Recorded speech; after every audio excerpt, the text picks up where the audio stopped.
ay taariikhdu tahay 27 bisha 6 2019 ah maalin khamiisa war-saxaafadeed ujeedo iscasilaad guddiga doorashooyinka ee ku meel gaarka ee Puntland Tibek guddigu doorashooyinka ee ku meel gaarka ee Tibek wuxuu ku wargelinayaa guud ahaan bulshooyinka reer Puntland iyo gaar ahaan cidii ay wada shaqaynta kala dhaxaysay in ay baneeyeen xilkii iska casileen ay shaqadii ummadda u hayeen guddiga doorashooyinka Puntland kadib markuu arkay in xubno ka tirsan guddiga ay horay shaqada isaga casileen isla markaasna xubno kale dalbadeen in ay iska casilaan shaqada duruufo u gaara awrood ayaa xubnihii kale ee guddigu si wada jira u go'aansaday in ay iska casilaan xilkaas si loo helo guddi cusub oo isla jaan qaada haddaba guddiga doorashooyinka ee ku meel gaarka ah ee Tibek wuxuu 22 bishii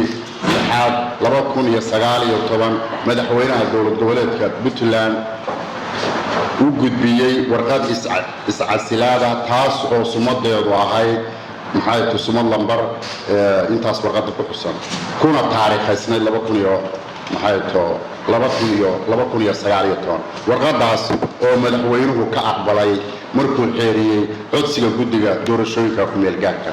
guddiga ku meel gaarka ee doorashooyinka Puntland wuxuu u mahadcelinayaa cid kasta oo gacan ka siisay shaqadii guddigu ummadda u hayay oo ay ugu horeeyaan xukuumaddii Saciid Cabdullaahi Deni iyo golaha xukuumadda oo hadda jira iyo sidoo kale hay'adda BDRC Bunsa iyo hay'adaha caalamiga oo ugu horeyso hay'adda Zayfo guddiga doorashooyinka ee Puntland Tibek wuxuu mar kale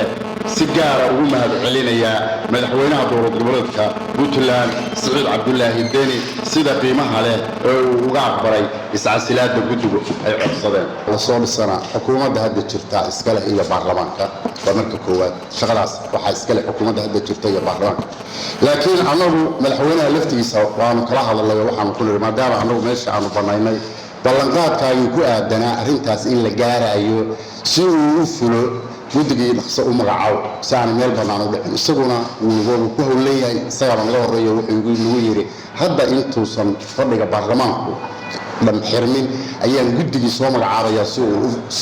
uu ansixiyo ay xasaanad u helaan shaqadooda halkii uga sii wataa marka waxaan filayaa inaan dib dhac dhacayn sida madaxweynuhu noo sheegay annaguna aanu filayno shaqadu isaa ku soconayso arrinta maadaama intee la ka qabtaa Puntland ee gaar ahaan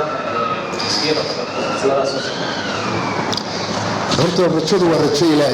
ilaahay mar walba biidnillaahi kariim waxa la fishaa ama la dhigaystaa inay kuu fulayso laakiin waxay ku xiran tahay sida loo shaqeeyo